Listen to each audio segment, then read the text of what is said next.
What's up you guys, I'm Dan, this is Frugal Not Cheap, and today we'll talk about how my Tesla just keeps getting better and better.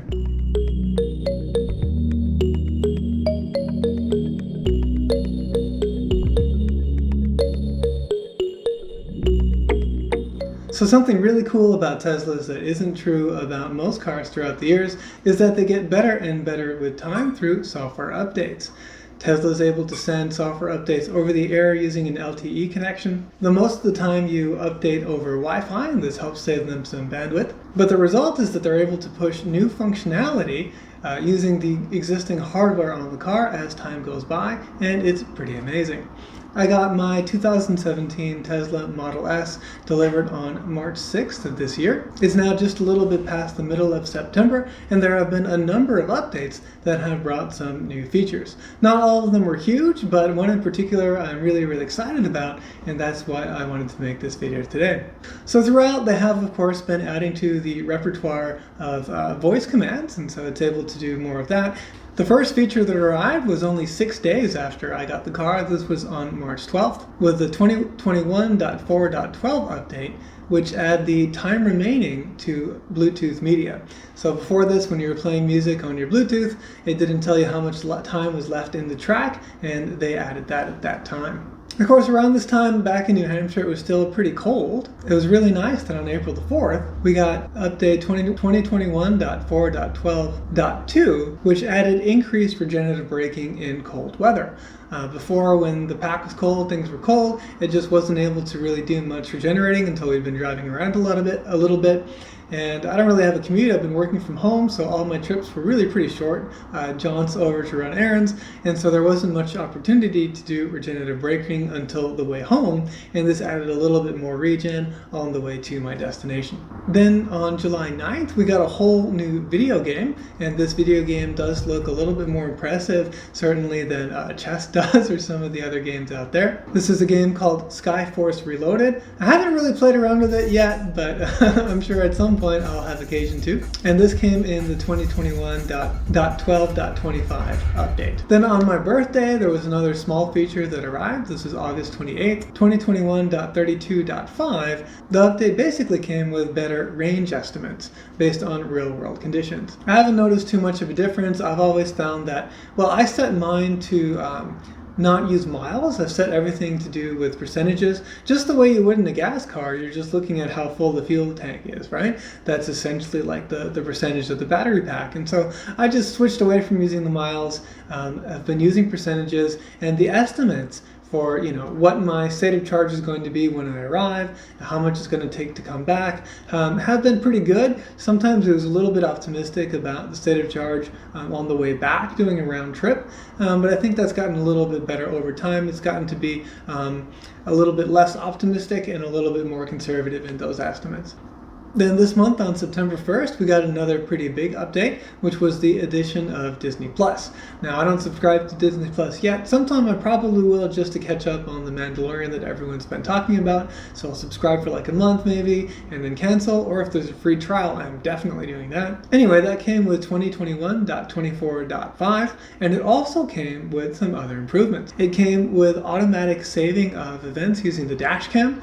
So if you have a USB drive hooked up, which I do, the car can do Sentry mode and also a dash cam.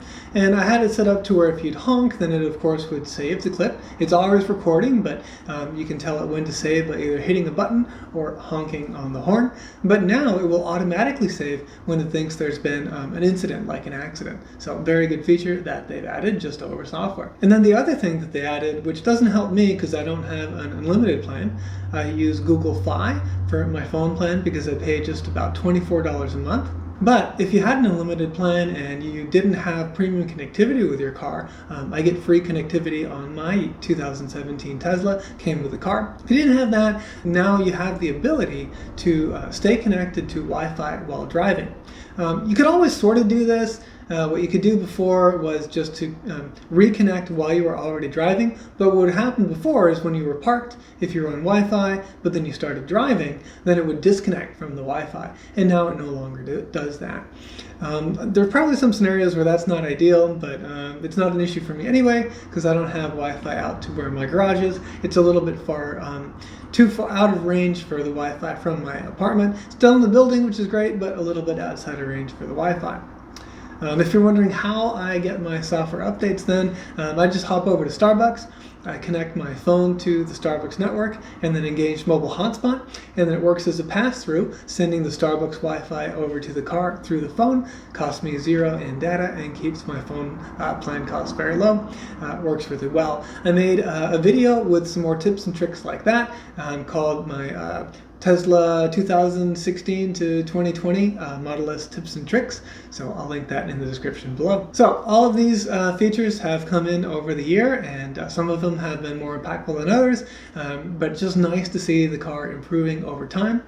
And then the one that came in most recently, which I'm really, really excited about, was on September the 9th, but I don't think I actually got the update until maybe last week or so. It was 2021.32.10. And the main purpose of this update was for people that have the new 2021 Model S Plaid, which is the quickest production car outside of the Ramek Navara. A ridiculously fast car. But what they did is they upgraded the immersive sound for the audio system there. And that's basically kind of like your Dolby Surround kind of thing, but an in-house Tesla one, which takes a stereo audio format and then separates it out so that you have this kind of surround sound thing where you might hear an instrument here and a different instrument over there and that kind of thing. Anyway, so it wasn't meant to do anything for my car, but it did. And it did something that I am really, really excited about, which is make the sound system sound way better. So if you've seen my initial Tesla Model S review, I'll link that in the description below as well. I did a very long kind of vlog style video, very detailed about my Model S after I got it. But one of the things I talked about was that the sound system was good, but not super stellar. Right? I really, really love the sound system in my 2010 Acura TSX with the tech package. This had a 10-speaker, I don't remember how many hundreds of watts, but fairly powerful Elliott Schneider system with the Dolby digital surround. And I absolutely loved it. It sounded amazing. So I was a little bit let down by the standard audio in my Model S when I first got it.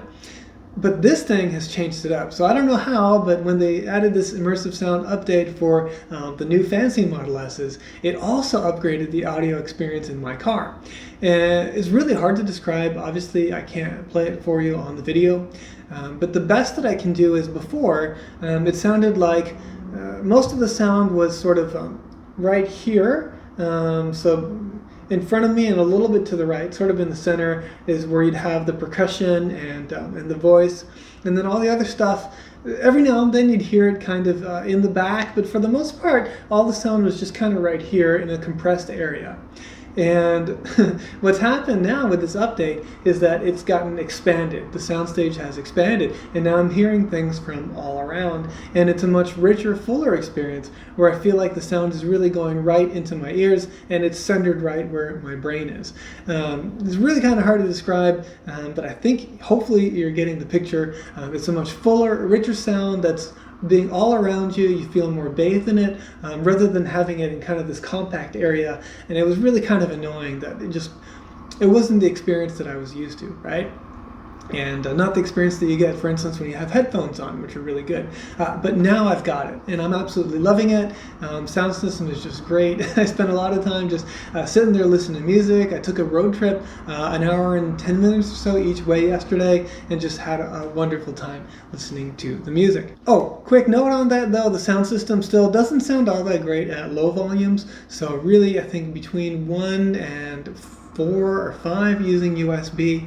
The sound is just fine, but you can't really hear how good it is, in my view, unless you get into the 6s and 7s for the volume, depending on whether or not you're driving. So in the 6s when you're still, and then I'll bump it up into the 7s when I'm on the highway going at speed.